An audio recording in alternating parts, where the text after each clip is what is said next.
Selamat siang, sahabat Bincang Sultra. Kita ketemu kembali dalam Bincang Sultra.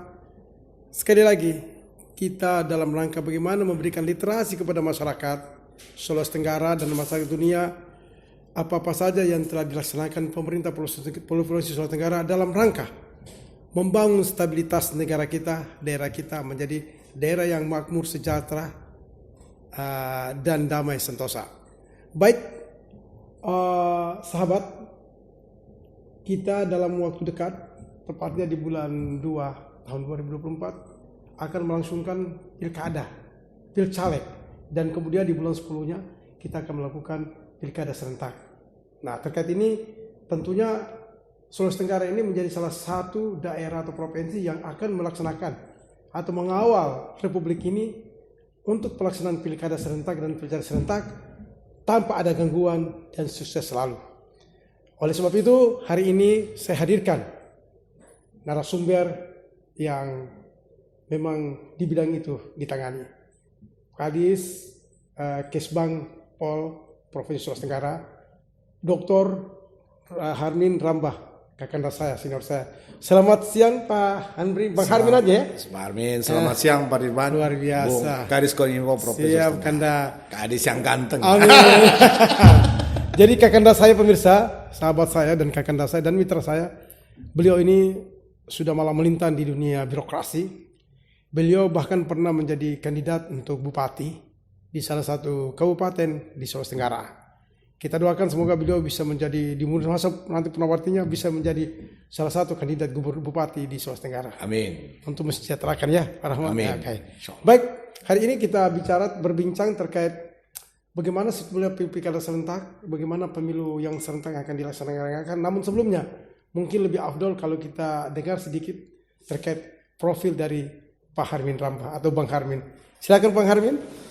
Baik, terima kasih Pak Kadis sudah mengundang saya, apresiasi saya kepada Kadis Koninfo dalam rangka men-share informasi terutama terkait pelaksanaan pilkada dan pilcaleg.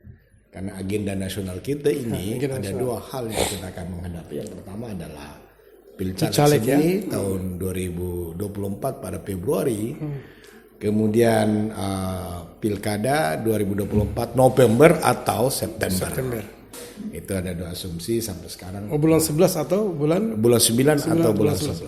Tapi sampai hari ini kan cuma isu bahwa pelaksanaan pilkada itu akan dilaksanakan September, tapi yang sebenarnya dalam jadwal pelaksanaan pemilu kada itu akan dilaksanakan pada bulan November.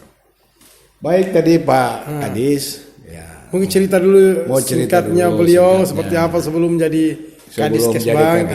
Ya tentunya ya saya dulu masuk pegawai ya dari dinas Kanwil PU Provinsi Sulawesi Tenggara. Itu masih PU dulu Pak, masih Kanwil. Ya. Itu tahun 92 berkarir dan pada tahun 98 tahun 2000 setelah menyelesaikan pasca sarjana tahun 2000 ya hijrah ke Pemda Konawe dan akhirnya menjadikan waktu itu ada reformasi birokrasi reformasi di zamannya perubahan nomenklatur PU menjadi Kim Praswil sehingga banyak pegawai-pegawai PU yang disuruh milih mau masuk ke daerah atau mau masuk ke vertikal. Jadi pada saat itu karena saya anak daerah, Abang memilih daerah untuk membangun daerah. Makanya saya kembalilah ke kampung halaman. Jadi kembali ke sana tetap jadi pegawai Praswil atau saya kembali ke sana langsung berubah menjadi pegawai daerah. Bukan lagi pegawai daerah yang diperbantukan, tapi pegawai pemerintah daerah. Dengan NIP-nya berubah kan? NIP berubah pada saat itu NIP ya NIP 11 Pak. NIP 11. 10055 masih hafal lah. Iya. Berubah NIP ya menjadi NIP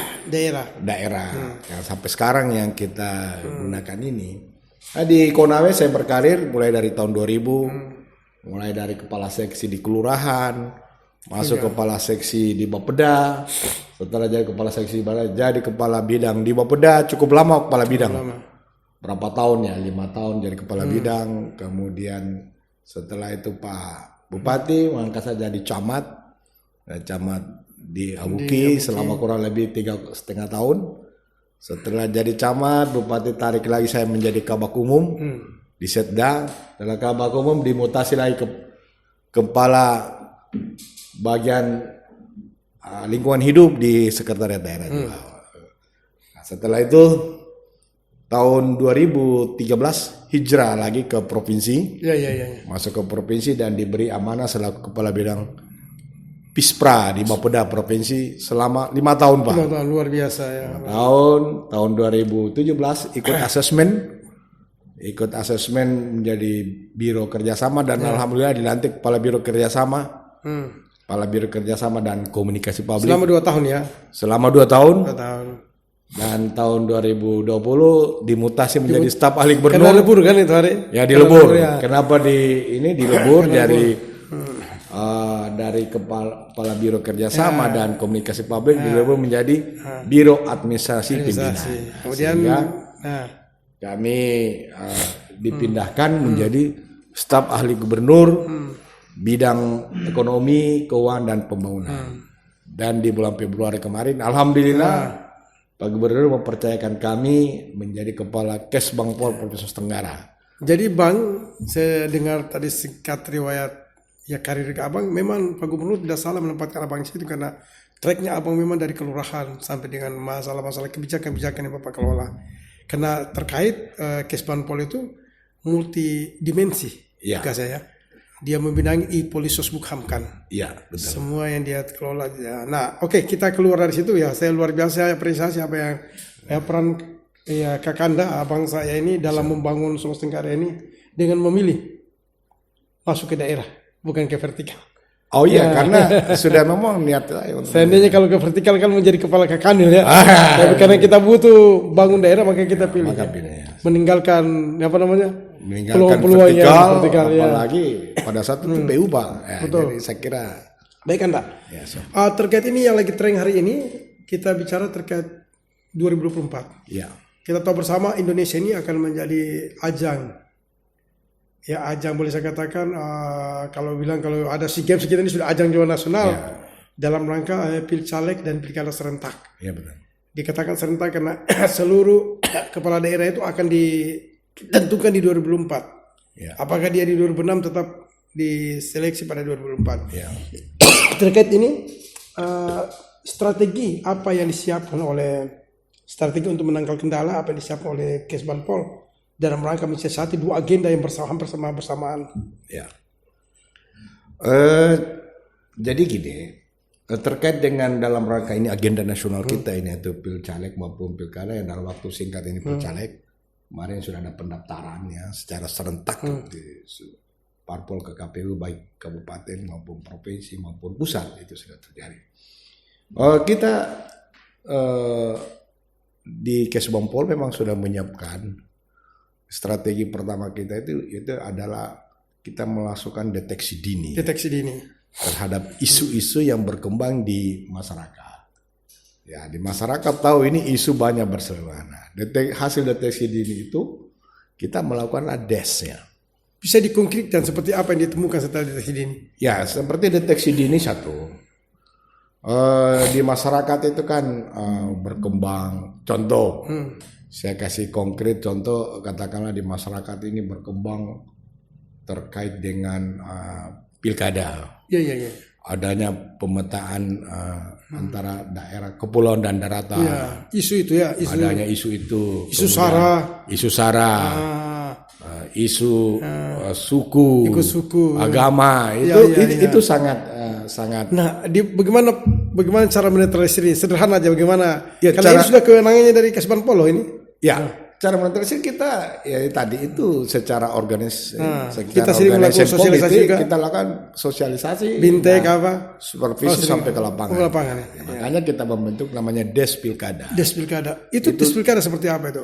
Des Pilkada itu adalah suatu tim yang bekerja dalam rangka mendeteksi dini dan dalam rangka sosialisasi. Itu terkoneksi ke pusat ya? Iya, terkoneksi ke pusat. Semua terkoneksi pusat dan itu ada budget untuk itu yang kita lakukan. Dan itu kita lakukan setiap minggu di kabupaten kota. Terkait budget tadi, apakah dari APBD atau dari APBD yang kita APBD? APBD luar biasa ya. APBD. Jadi kita tersedia untuk itu.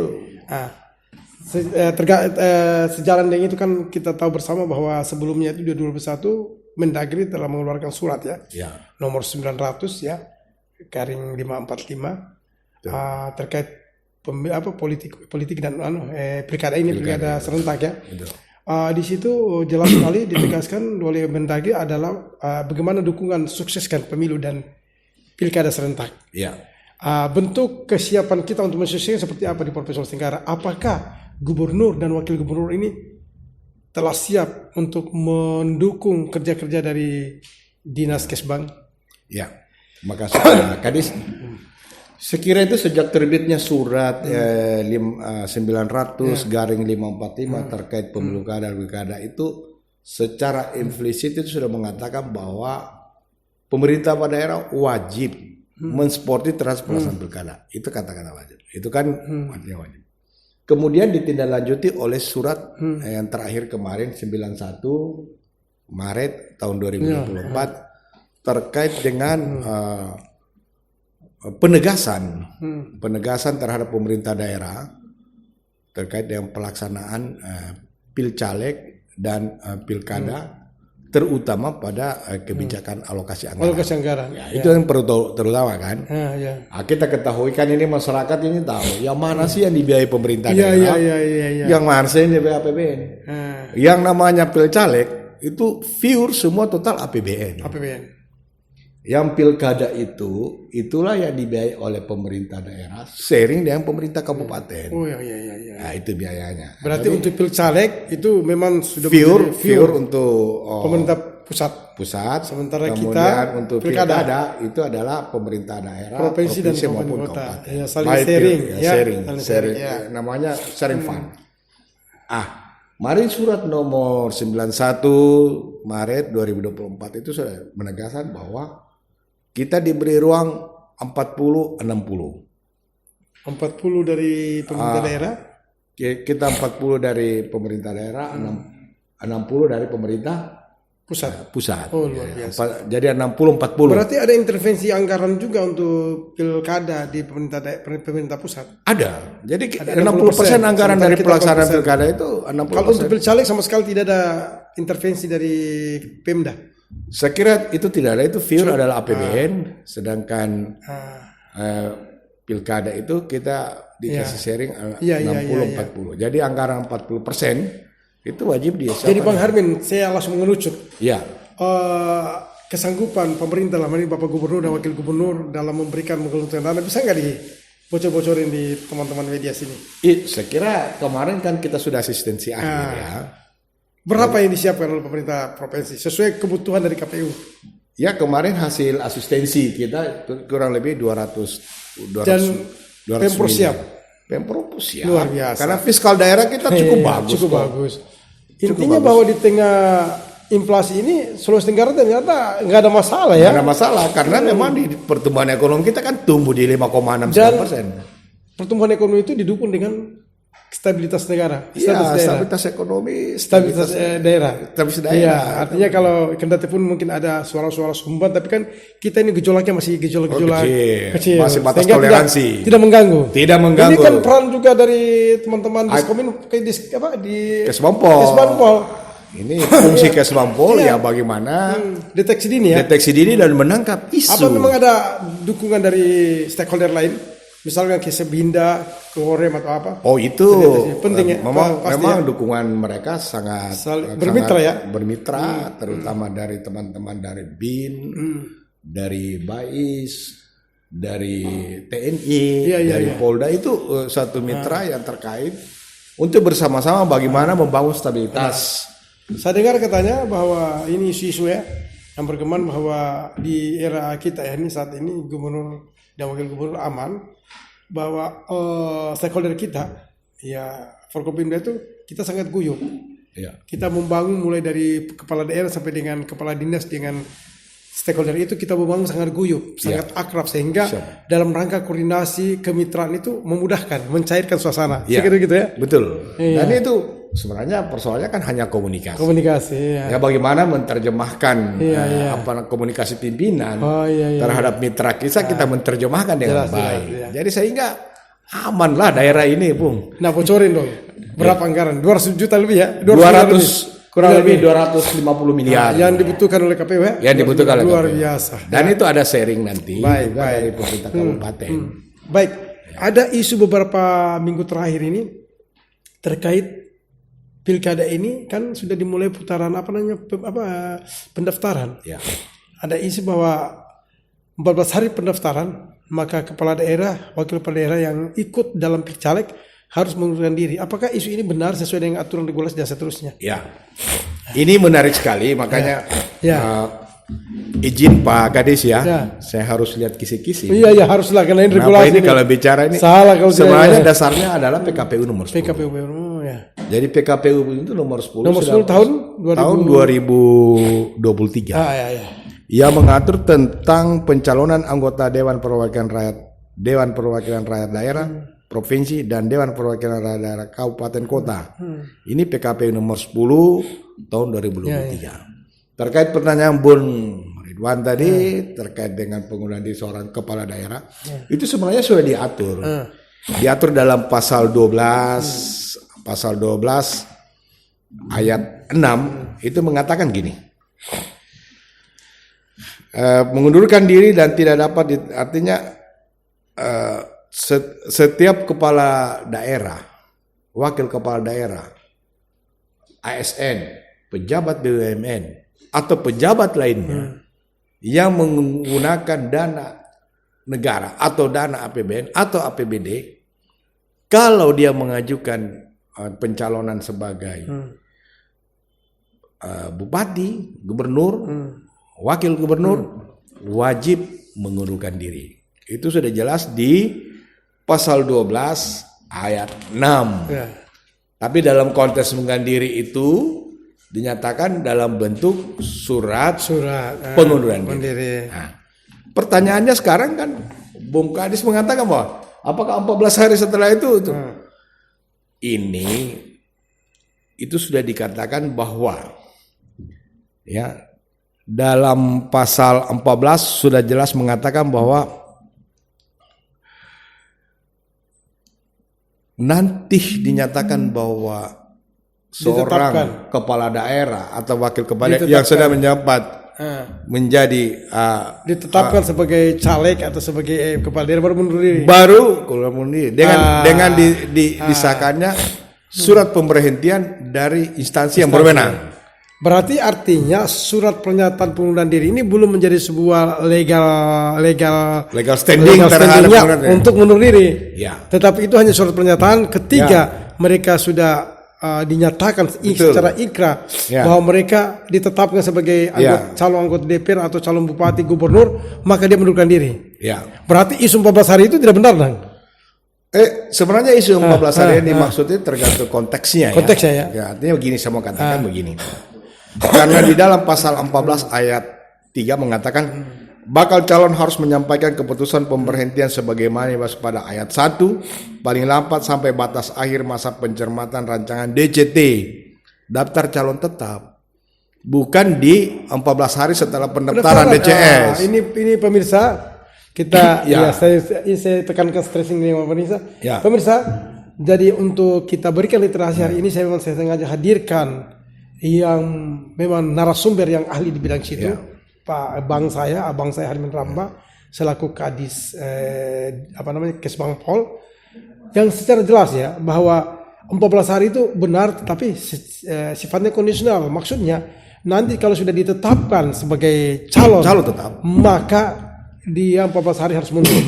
Tetapi kalau dalam pas pendaftaran yang harus disiapkan saja cuma surat pernyataan pengunduran diri. Pernyataan mundur diri. Artinya bukan dengan surat itu dinyatakan bahwa harus mundur. Seperti begitu barangkali ya. Iya, baik. Karena ada pasal-pasal yang mengatur pasal 14 ayat. Ini supaya kita memberi literasi kepada masyarakat, tidak keliru dalam menanggapi kenapa misalkan kepala daerah A tidak mundur. Ya, karena memang aturan yang berlakukan tidak mundur kecuali sudah ditetapkan. Kapanpun, misalnya kalau ditetapkan bulan Oktober ya berarti 14 hari itu dia mundur. Kalau ditetapkan bulan September pasti dia mundur. Kalau ditetapkan bulan Juli 14 hari dia mundur. Ya tergantung itu, bukan pada saat pendaftaran hari ini, kan begitu? Iya. Kira begitu. Baik, Bang Harmin, Iya. ya. Kakanda saya satu lagi terakhir untuk kita, karena waktu kita lagi habis ini langsung ke DPR lagi nih. Siap. Satu, kita ini sudah 5 tahun bersama dengan Bapak Gubernur Haji Ali Masih dan Bapak Wakil Gubernur Haji Lukman Abu Nawas. Di mata Kakanda sebagai sebagai kepala dinas atau mungkin sebelumnya jadi staf ahli dan kepala biro, di mata Abang seperti apa kedua sosok kita ini? Iya, kata kunci bahwa Ali Masih Lukman Abu Nawas sukses membangun Sultra. Satu paket. Ya. Satu paket. Satu. Ya. Berbicara pemerintahan daerah itu harus gubernur dan wakil gubernur. Betul. Itu pemerintahan daerah. Dan sangat layak untuk kemudian keduanya ini tetap kendati mungkin di tempat yang lain. Ya. Calonlah misalkan dan layaklah kedua pemimpin kita ini untuk mengabdi pada ruang-ruang yang lain. Jadi, ya kan gitu di suasana lain dan kita doakan bersama sekira. Amin. Karena keduanya ini sosok yang kita figurkan yang betul-betul punya prinsip untuk membangun Sulawesi Tenggara. Saya kira terbukti. Ya, saya kira begitu ya. Dan isu bahwa keduanya ini tidak mesra lah, saya kira tidak. Karena mereka orang mesra semua mereka ini. Saya kira kedua pemimpin kita ini adalah suatu pemimpin yang punya pengalaman yang cukup, dan kematangan cukup berpikir, tingkat emosional cukup bagus. Saya kira kalau ada isu itu kan hanya isu aja yang berkembang. Faktanya kita tidak. Saya kira betul. Baik, Pak Harmin. Ya. Satu lagi yang terakhir. Setelah beberapa bulan Kakanda menjadi Kadis Kesbangpol, mungkin bisa diceritakan seperti apa tantangan yang Anda hadapi sebelum Anda menjadi Kesbangpol di situ? Ya, memang tantangannya pertama saya kan berangkat dari seorang perencana, planner. Jadi kerja planner berbeda dengan kerja politik dan kerja sosial. Tentunya tantangannya itu. Tapi pengalaman tadi kami pernah jadi camat, pernah jadi kabak umum, itu adalah satu referensi memudahkan dan pengalaman dalam melaksanakan. Tapi alhamdulillah, ya saya kira setiap jabatan yang diberikan itu adalah tergantung pemimpinnya, kemudian bagaimana kuncinya, bagaimana membangun teamwork yang baik, kemudian membangun komunikasi mitra yang baik. Kemudian memahami tujuan organisasi apa yang mau ingin dicapai. Saya kira itu key-nya dalam satu organisasi. Setuju. Saya kira itu key-nya ya. Baik pemirsa, waktu kita masih panjang sebetulnya. Masih ingin kita diskusi, tetapi karena kita diberi durasi waktu 25 menit. Jadi saya sudahkan dulu untuk podcast saya bersama Bang Harmin, seorang birokrat yang malang melintang. Satu pesan saya. Mari kita ikuti podcast Bincang Sultra karena menyajikan berita-berita yang faktual. Terima kasih, sampai jumpa dengan Bang RB di Bincang Sultra. Assalamualaikum warahmatullahi wabarakatuh.